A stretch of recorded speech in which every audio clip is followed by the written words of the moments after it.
professor Igor. Eu sou a Ediane da turma DP9.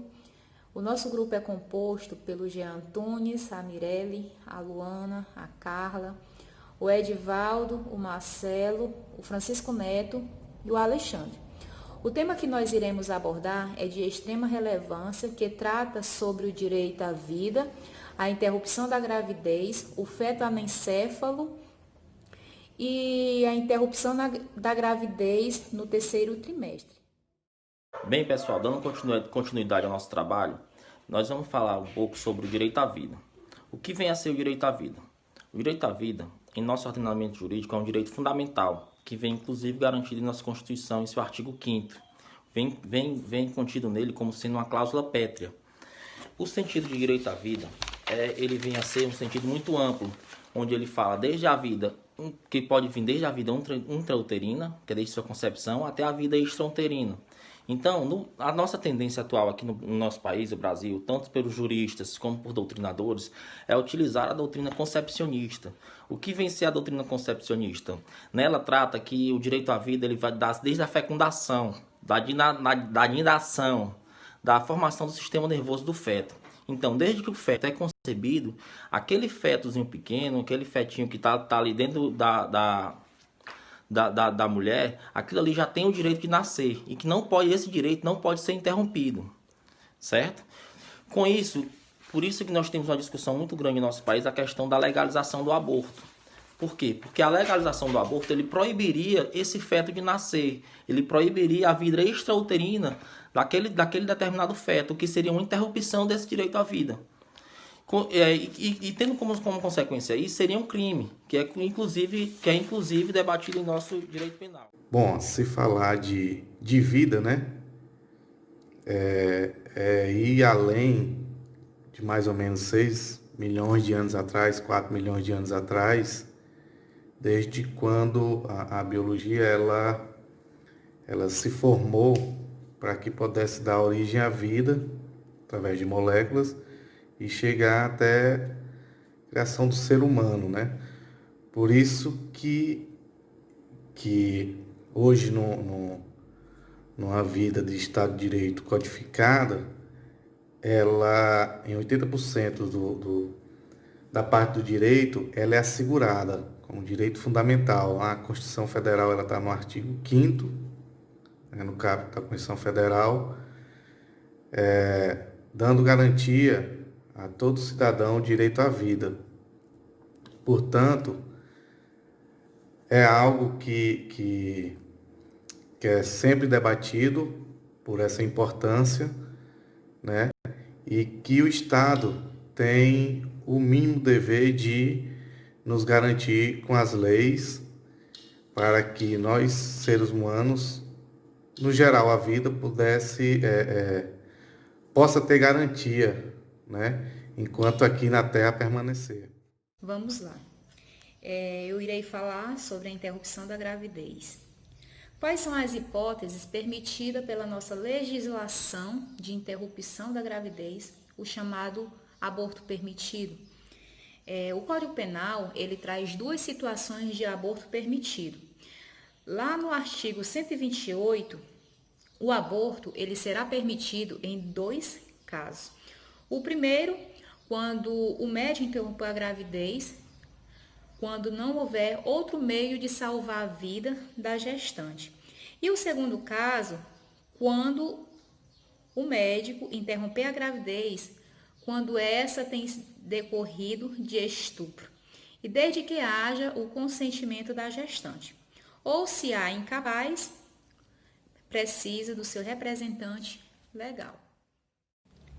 Então, temos 2 hipóteses permitidas de interrupção da gravidez, como eu acabei de falar.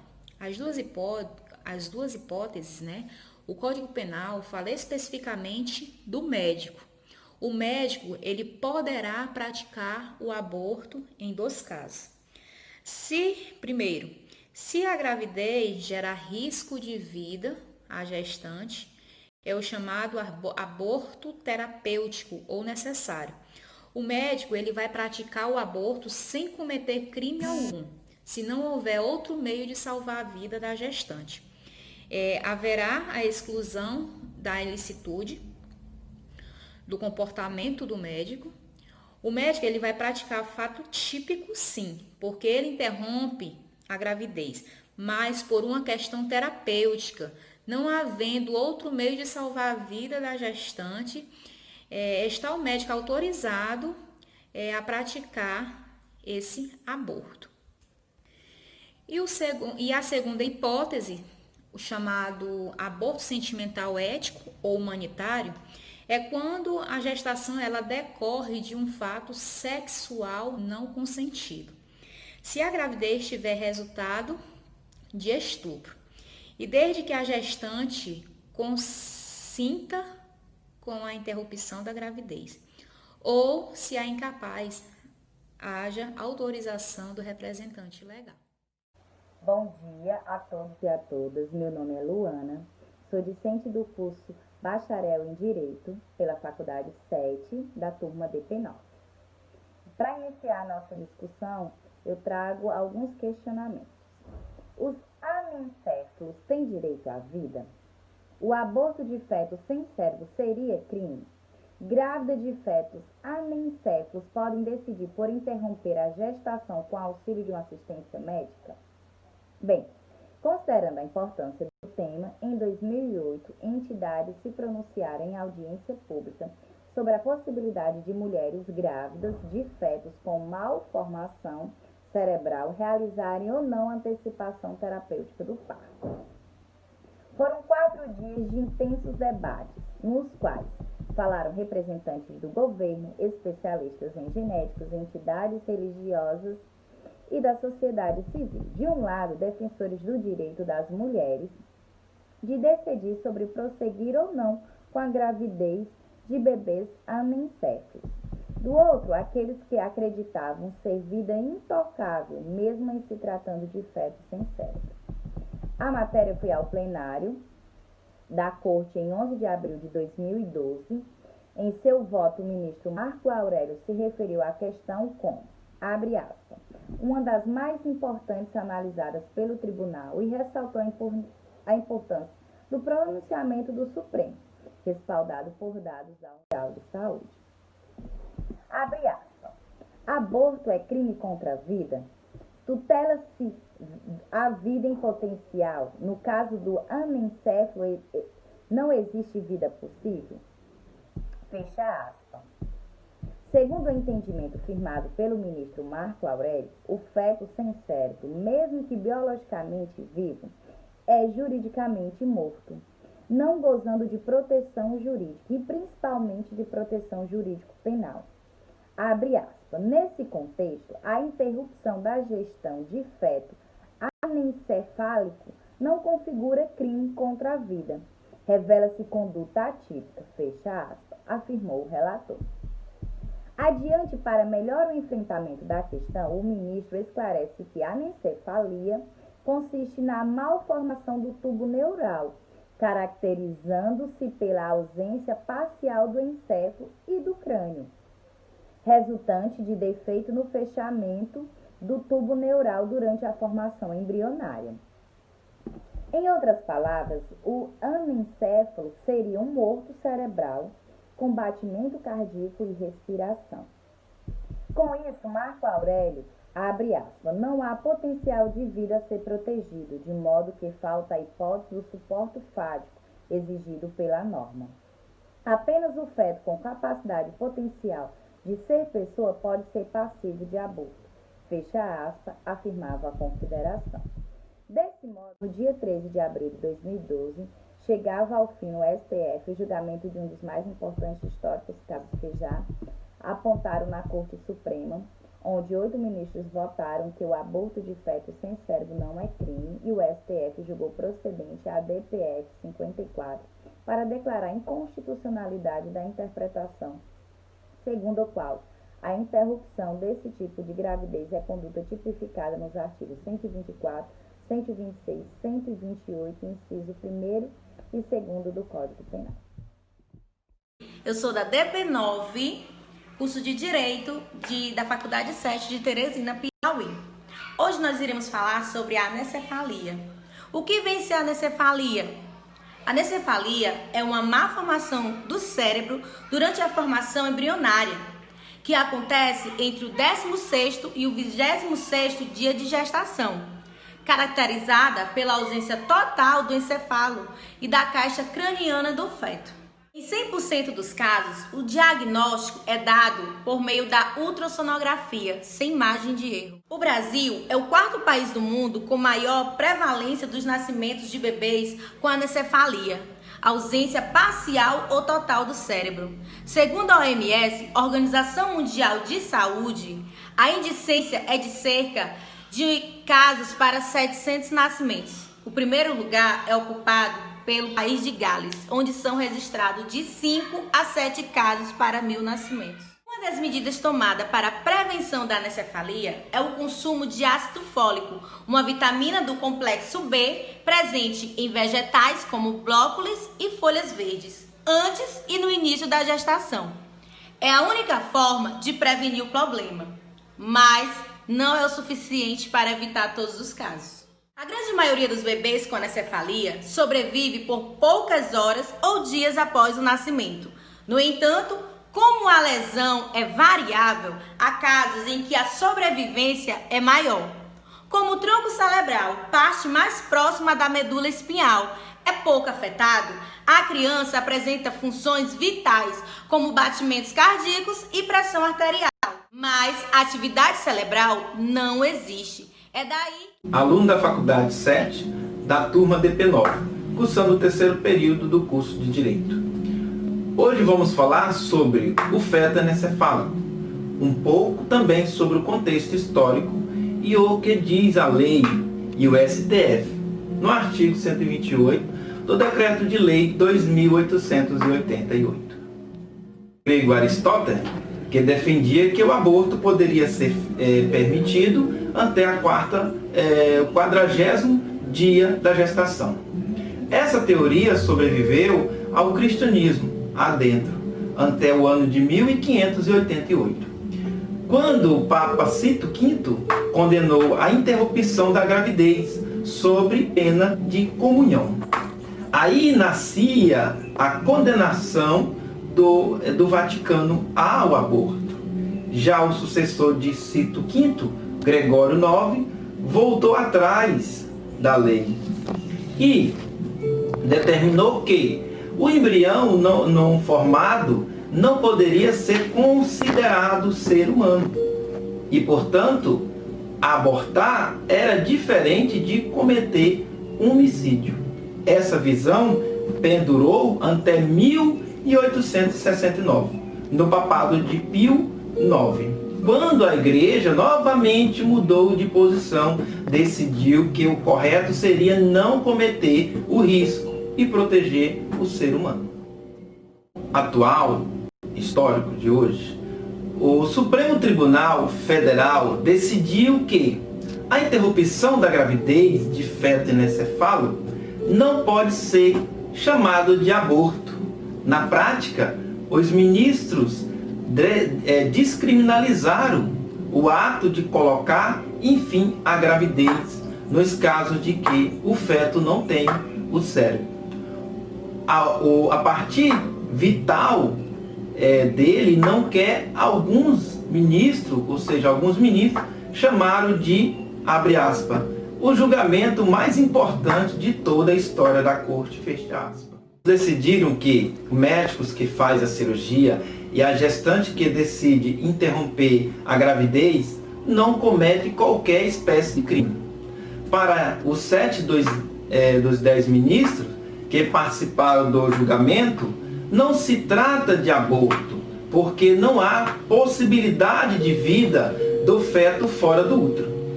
O mesmo deixou bem claro que a interrupção da gravidez de feto anencefálico, as mulheres não precisam mais de decisão judicial, que na época era uma demora muito grande. E isso causava, levando risco, à vida da própria paciente. E aí que as autorizações basta só um diagnóstico de um ginecologista, de um médico da área, e os exames constatando que o feto, que há uma presença de um feto anencefálico.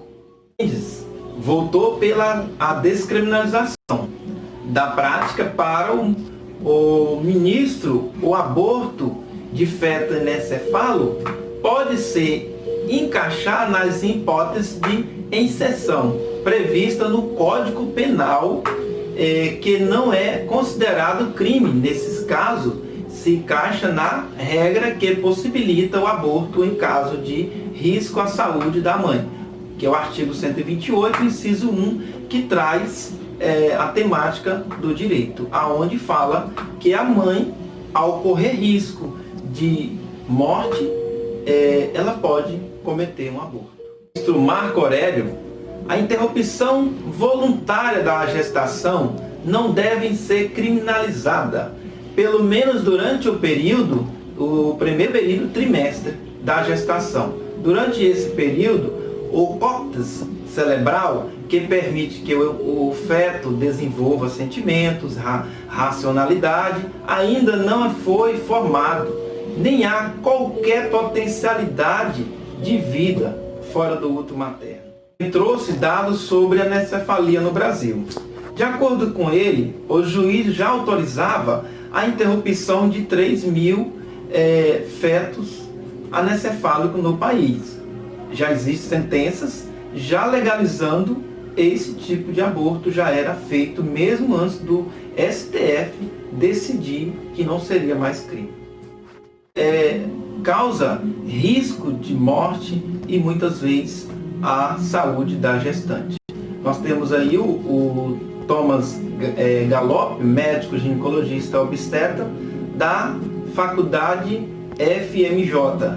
Ele traz aí o seu conhecimento técnico e prático, que as mulheres que têm anencefalia, feto anencefálico, elas têm problemas de saúde como pressão alta, aumento do líquido amniótico e a associação de doenças relacionadas com a parte da saúde, principalmente a parte circulatória. E também a necessidade de psicoterápico após partos, mais o índice de infecções cirúrgicas devido às manobras obstétricas do parto, interrupção da gravidez e anencefalia. E meu muito obrigado. Me chamo Carla Vieira, sou da turma DP9, Faculdade 7, curso de Direito. Hoje vamos abordar um pouco sobre a temática aborto, né? Um tema bem atual, um tema bem polêmico, e eu vou fazer um breve histórico. Para você aí, o aborto sempre foi considerado um crime ou não? Então, de acordo com o breve histórico sobre aborto, nós podemos perceber que desde a antiguidade o aborto é praticado, né? Então, lá naquela época não era considerado crime, não tinha nenhuma lei, não tinha nenhuma pena. Apenas a igreja refletia sobre essa questão, né? E não concordava. Mas como o feto naquela época da antiguidade, até próximo ao século XVIII, era ela que decidia sobre se ia ou não permanecer gestante e ter esse filho, era uma particularidade dela, porque o feto fazia parte do corpo da mulher. Então, questões relacionadas à gestação, parto e aborto era algo direcionado à mulher. Ela que decidiria se seguiria em frente ou não. Só que aí as coisas foram evoluindo. A partir do século XVIII, exatamente, aconteceram descobertas científicas, a medicina foi evoluindo, ocorreu a afirmação do Estado Nacional decorrente da Revolução Francesa e as coisas mudaram, né? Então a mulher, ela já não tinha esse tal conhecimento em relação a seu corpo, né? Os saberes relacionados a seu corpo, e também não tinha mais o conhecimento em relação à questão da reprodução. Então, ao início do século XX, através do Estado ocorreu a tutela do nascituro e a reprimir a questão do aborto. Foi onde também que surgiu a primeira legislação, mostrando definições e punições contra o aborto, né? Isso é um contexto amplo, um contexto geral. Já no Brasil, esse histórico da questão do aborto está descrito no Código Penal de 1940, né, que determina algumas punições em relação ao aborto, né? Fato interessante também que, apesar de ter sido está lá no Código Penal desde 1940, só a partir de 1989 foi que surgiu a primeira atividade de amparo a essa mulher que precisaria fazer esse aborto, né? O aborto legal. Aí você tem. Só que existem alguns tipos de aborto que não são considerados crimes.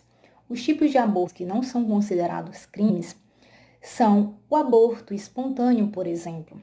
O aborto espontâneo é quando a gestante está levando sua gravidez normalmente e involuntariamente, né, interrompe a gestação. Involuntariamente, gente. No caso de um acidente, de uma malformação, que é a anomalia, uma disfunção. Então, é algo mais do corpo da mulher, não é mesmo? Temos também o aborto inevitável, que é o aborto que ocorre, geralmente uma ameaça de aborto na realidade. Ocorre a questão do sangramento, das dores, como fossem cólicas. Temos também o aborto que é considerado incompleto, né? O incompleto ou preso, que é aquele aborto que ocorre a dilatação do útero, né? Expelindo o feto.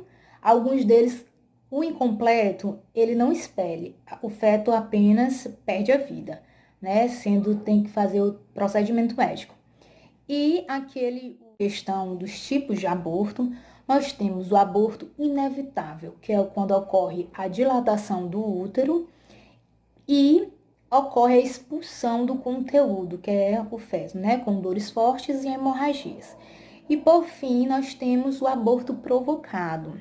Esse aborto provocado pode ser legalmente ou não. O legalmente será comentado de acordo com o artigo 128, né? Com o artigo 128, né? Será comentado logo a seguir. E o aborto provocado ilegalmente são que são feitos em clínicas clandestinas, né? Tem gestantes que fazem sozinha alguns procedimentos e acaba perdendo, né? Então, é a interrupção dessa vida, né? Não vai existir mais vida, mas de forma ilegal. Espero que tenha ficado esclarecido. Até mais. Olá, turma DP9. Seguindo com a apresentação, vamos falar da criminalização desproporcional em face à interrupção da gravidez no terceiro trimestre. O tema aborto é bem polêmico, pois agrega conceitos morais, religiosos e legais traçados em diferentes momentos históricos e cuja discussão desperta ainda nos dias de hoje interesse a juristas e a população em geral. A Pesquisa Nacional do Aborto, realizada em 2010 pelo Instituto de Bioética, Direitos Humanos e Gênero, concluiu que no Brasil, a cada 5 mulheres de até 40 anos, pelo menos uma já submeteu à prática do aborto. Em novembro de 2016, o ministro Luiz Roberto Barroso, acompanhado pelos ministros Rosa Weber e Edson Fachin, proferiram um voto histórico a respeito do tema. A primeira turma do STF considerou que o aborto, se praticado até o terceiro mês de gestação, não deveria ser considerado crime no caso analisado. Fundamentaram o julgado em alguns princípios constitucionais, como o da igualdade, dos direitos sexuais e reprodutivos, direito da autonomia e do direito à integridade física e psíquica da gestante. No voto, Barroso também ressaltou que a criminalização do aborto não é aplicada em países democráticos e desenvolvidos, como os Estados Unidos, Alemanha, França, Reino Unido, Holanda e outros. Apesar de admitir a descriminalização do aborto nos 3 primeiros meses, Barroso entendeu que a criminalização do procedimento pode ser aplicada a partir dos meses seguintes. A interrupção voluntária da gestação não deve ser criminalizada, pelo menos durante o primeiro trimestre da gestação. Durante esse período, o córtex cerebral, que permite que o feto desenvolva sentimentos e racionalidade, ainda não foi formado, nem há qualquer potencialidade de vida fora do útero materno. Para Barroso, a criminalização viola o princípio da proporcionalidade por não proteger devidamente a vida do feto ou impactar o número de abortos praticados no país. Apenas impedindo que sejam feitos de modo seguro, segundo Barroso, a medida é desproporcional em sentido estrito, por gerar custos sociais superiores aos seus benefícios. Levando em consideração a decisão da STF em 2016, podemos dizer que a jurisprudência nacional busca seguir as evidências científicas, buscando a melhor tendência mundial de proteção à saúde, inclusive atendendo tratados internacionais firmados pelo Brasil e respeitando a Constituição Federal. É isso, turma. Forte abraço.